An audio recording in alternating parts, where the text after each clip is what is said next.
we talked about like signals for job changes, funding announcements, and like team growth, classic firmographic, demographic signals. These have been around for years. Like they're maybe easier today to get access to and put it all into one place because of AI and automation. What's next after this? Like, what do you think is like putting this into a separate level? Like, do you think at some point we're going to be adding too many data points that like you said, it's like some of the scoring models are just going to get like too muddied and it'll be too hard to get actionable insights out of this? Like, how do you prevent signal overload from ensuring relevance? And what do you think is like next after just aggregating all of that and being like, here, sales, this is all the signals, like go out and reach out to folks. Like, how can we make this even easier?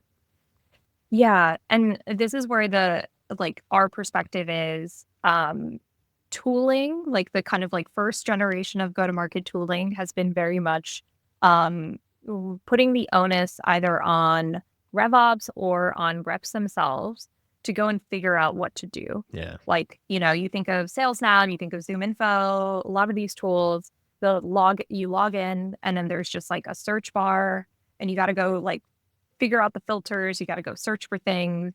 You have to put it together yourself. So one, we've now kind of like eliminated one of those steps, which is like consolidating the data in one place. But then the next step is also to be prescriptive with what should I do next? So like, how do I tap reps on the shoulder and be proactive as opposed to kind of like leaving them to try and figure it out?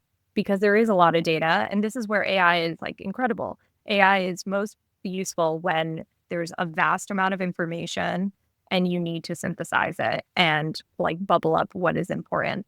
And so we think about it as like proactive alert, tapping reps on the shoulder. Like one of the hardest things about sales, and I have built so much empathy around this because I've done prospecting now, and kind of, I'm owning the outbound initiative for Pocus.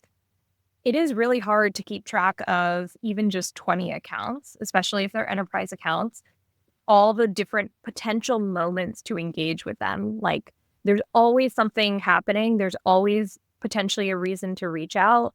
And like the best reps are the ones that stay top of mind. Mm. But historically, reps have only been able to do that maybe for like 2 or 3 accounts per week. That's where they Mm. apply their like strategic brains to have I'm going to continue staying top of mind, adding value, finding more people within the account.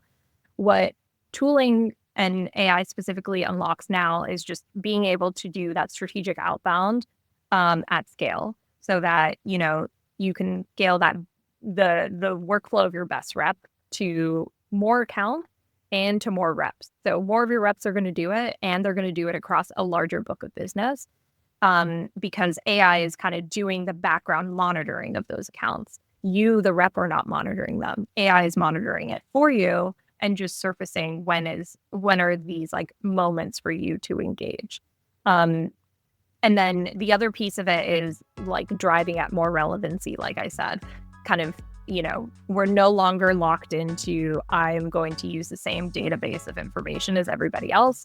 I now have the power to kind of build more custom insights that are hyper relevant to me and my business, because the AI is going to tap into my data, my internal systems, my CRM, my call recordings. It's going to extract these insights and it's going to marry them with other information that it finds on the internet and gives me these like very unique insights that I wouldn't get from just like a database that everybody else has access to.